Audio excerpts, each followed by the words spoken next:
Assalamualaikum warahmatullahi wabarakatuh. Sahabat muslim tangguh yang dirahmati Allah Subhanahu wa taala. Hari ini kita dihebohkan dengan persoalan atau statement yang keluar dari Menteri Agama yang menyatakan bahwa dai ini harus sertifikasi. Kalau kita melihat dari gelagat ya, dai disertifikasi. Nah, kita patut pertanyakan lembaga mana yang mampu mensertifikasi. Apakah Menak? Apakah dari Kementerian Agama yang akan mengeluarkan sertifikasi? Lantas kita pertanyakan secara keilmuan, ya kan, apakah mereka itu melebihi daripada ulama-ulama? Nah, ini tentu tidak masuk akal. Kenapa? Karena perintah dakwah ini bukan perintah dari manusia, tapi dakwah itu adalah perintah dari Allah Subhanahu wa taala dan ini bersifat wajib. Maka harus kita sadari setiap manusia itu diutus ke muka bumi. Tidak ada lain kecuali beribadah. Salah satunya adalah dakwah, menyampaikan Islam ke seluruh penjuru dunia.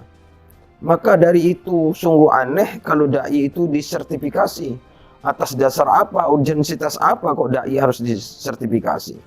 Padahal jelas di surat Ali Imran ayat 104 Allah Subhanahu wa taala berfirman, A'udzubillahi minasyaitonirrajim. Bismillahirrahmanirrahim.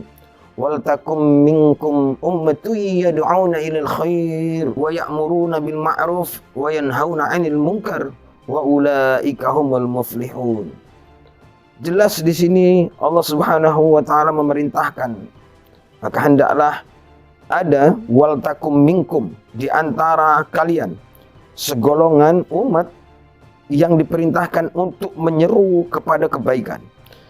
Kalau kita cermati, kita pahami apa itu? Yad'una ilal khair. Yad'una ilal khair bermakna Islam. Maka kita diwajibkan menyeru kepada seluruh manusia agar dia masuk Islam. Kenapa? Karena Islam inilah agama yang diridhoi oleh Allah Subhanahu wa taala. Maka selanjutnya ketika dia memeluk agama, lantas dia pahami agama ini dengan benar, dia amalkan keseluruhannya. Yang seluruh kewajiban dia laksanakan dan juga apa saja yang dilarang oleh Allah dia tinggalkan.